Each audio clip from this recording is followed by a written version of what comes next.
সেখানে প্রতিবাদ সমাবেশ চলাকালে কর্মরত সাংবাদিকদের উপর হামলা চালালে বেশ কয়েকজন আহত হন। পরে পুলিশের সাথে বিক্ষোভকারীদের সংঘর্ষ বাধে। এদিকে চট্টগ্রাম প্রেস ক্লাবেও হামলা চালিয়ে ভাঙচুর করা হয়।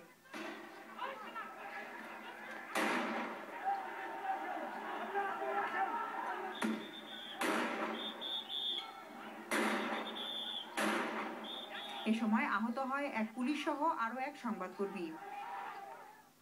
অপরদিকে দৈনিক আমার দেশ ও দিগন্ত টেলিভিশন অফিসে হামলা ও ভাঙচুর করা হয়।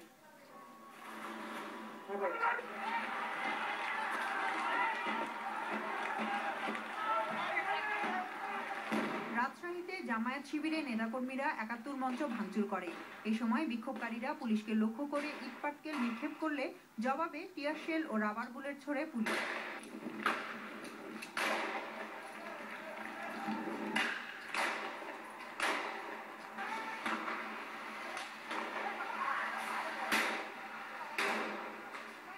এখানে সংঘর্ষের সময় একটি ব্যাংকে হামলা চালায় বিক্ষোভকারীরা।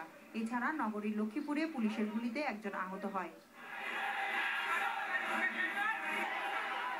বগুড়ায় মিছিল নিয়ে গণজাগরণ মঞ্চে হামলা চালিয়ে ভাঙচুর করেছে ওলামা মাশায়েখের সদস্যরা।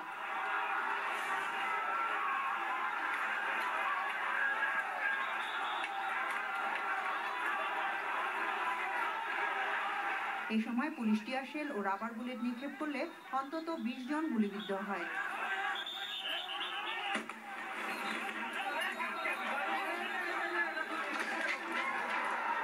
খুলনা নগরীর বিভিন্ন স্থানে মিছিলকারীদের সাথে পুলিশের সংঘর্ষ হয়।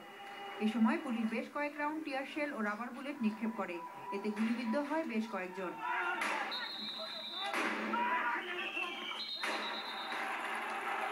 ফেনী শহরে 0 পয়েন্ট থেকে মিছিল নিয়ে প্রজন্ম চত্বর ও শহীদ মিনারে ব্যাপক ভাঙচুর চালায় মিছিলকারীরা।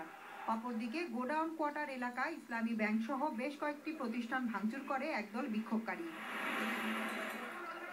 কুমিল্লায় তৌহিদি জনতা নামে একটি সংগঠন গণজাগরণ মঞ্চ ভাঙচুর ও ব্যানার পুড়িয়ে দেয়। তাহমিনা তাসির, NTV নিউজ ডেস্ক।